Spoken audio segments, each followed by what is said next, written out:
Brilliance Audio presents The Fortunate Pilgrim by Mario Puzo. Preface. I consider my second book, The Fortunate Pilgrim, my best novel, and my most personal one. It proved also to be my most interesting book because it was full of surprises. When I began, the plan was to make myself the hero.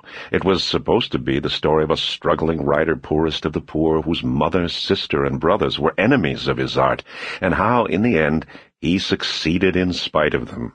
It was written to show my rejection of my Italian heritage and my callow disdain of those illiterate peasants from which I sprang. But what a surprise it was when I discovered that my mother turned out to be the hero of the book, and that my sister was more honest, trustworthy, and braver than me. Through the writing, those immigrant Italians who worked 12 hours a day in gray, sweat-soaked fedoras, wearing great handlebar mustaches, had the dignity of heroes. How it happened, I never knew. All young writers dream of immortality, that hundreds of years in the future the new generations will read their books and find their lives changed, as my life was after reading the Brothers Karamazov at the age of 15.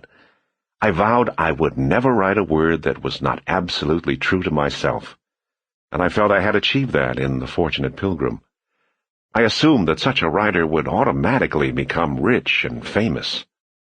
I received marvelous reviews, but then came the next surprise. Nothing happened.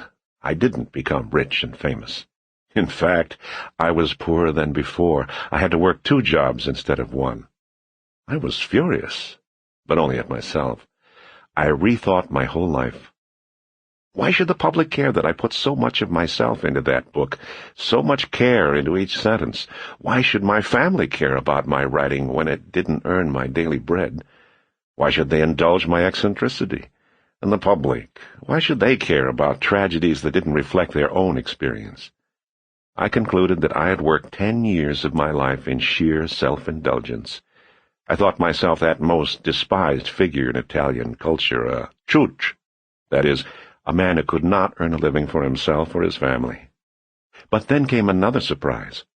In reaction to my disappointment, and to feed my family, I decided to write a bestseller, and to use some stories that my mother, who is Pilgrim's heroine, Lucia Santa, told us as we were growing up. That book was The Godfather. It took me 4 years to write, still working 2 jobs, but it accomplished my aim. It was a bestseller, and this time I became rich and famous. I had done the right thing. But there were more surprises to come.